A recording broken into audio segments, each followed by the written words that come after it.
आज हम बात करेंगे अकबर के 9 रत्नों में से एक बीरबल की मृत्यु के बारे में, कि आखिर कैसे समझदार बीरबल का अंत हुआ। इस बात से हर कोई वाकिफ नहीं है, तो चलिए देर किस बात की, जानते हैं कि कैसे अकबर के एक फैसले ने बीरबल को मौत की नींद सुलवा दिया।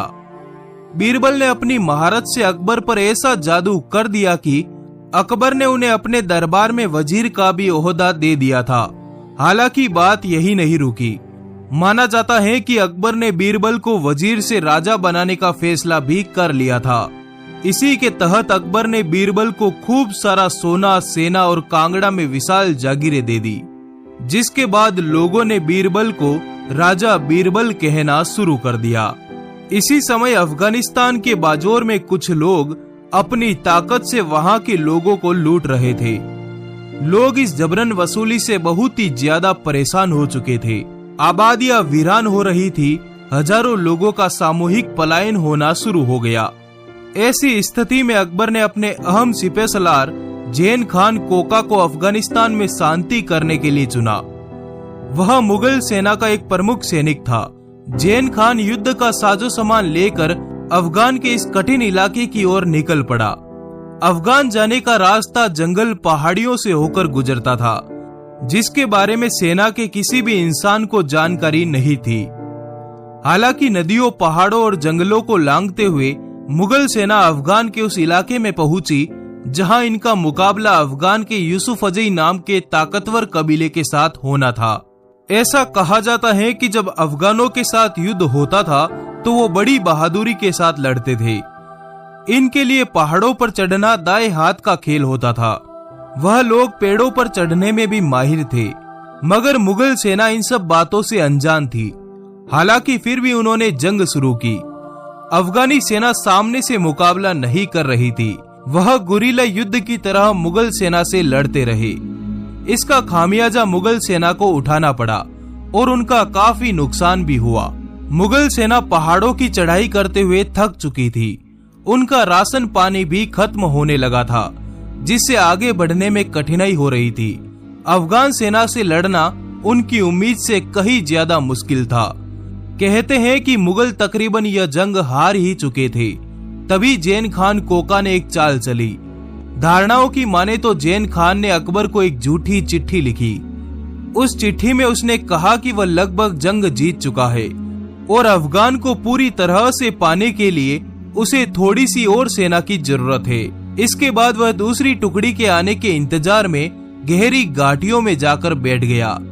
जब जैन खान का पैगाम आया तो अकबर ने इस बात पर गौर किया कि आखिर किस फौज को भेजा जाए जो जैन खान के साथ जीत का परचम लहराए। उस वक्त दरबार में अबुल फजल और बीरबल भी मौजूद थे।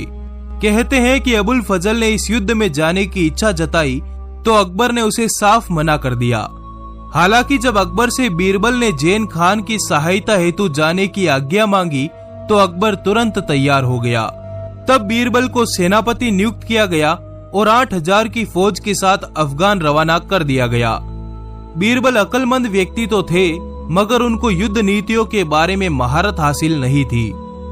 जब बीरबल की फौज अफगानियों के साथ मुकाबला करने मैदान में उतरी तो पहाड़ी लोगों के सामने बीरबल की फौज भारी पड़ी।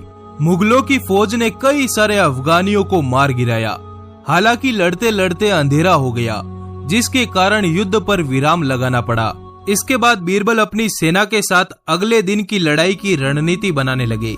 कहा जाता है कि जब बीरबल की सेना अफगानियों से युद्ध कर रही थी तभी अकबर ने अपने एक और दरबारी हकीम अबुल फतेह को भी एक फौज की टुकड़ी के साथ अफगान भेज दिया। बीरबल की तरह हकीम अबुल फतेह को भी युद्ध की नीतियों के बारे में जानकारी नहीं थी। साथ में ये भी कहा जाता है कि जैन खान, अबुल फतेह और बीरबल में आपसी मतभेद भी होते रहे। ये तीनों एक दूसरे के कट्टर दुश्मन थे। इसके कारण तीनों एक दूसरे की सलाह को मानने से इनकार करते थे। एक बात पर कभी तीनों की सहमति नहीं बनती थी। आपसी फूट के साथ वह तीनों अफगानिस्तान की बलंदरी घाटी में घुसे। इसके बाद बीरबल ने आगे की योजना बताई, मगर कोई भी उस पर राजी नहीं हुआ। इसके बाद तीनों ने अपने अपने अलग रास्तों पर जाने की ठान ली। बीरबल अगले दिन आक्रमण के लिए 3 से 4 कोस का सफर तय करके रात को रुक जाते हैं। बीरबल अपनी सेना को लेकर जिस जगह पर रुकते हैं वहीं दुश्मन की फौज घात लगाए बैठी थी।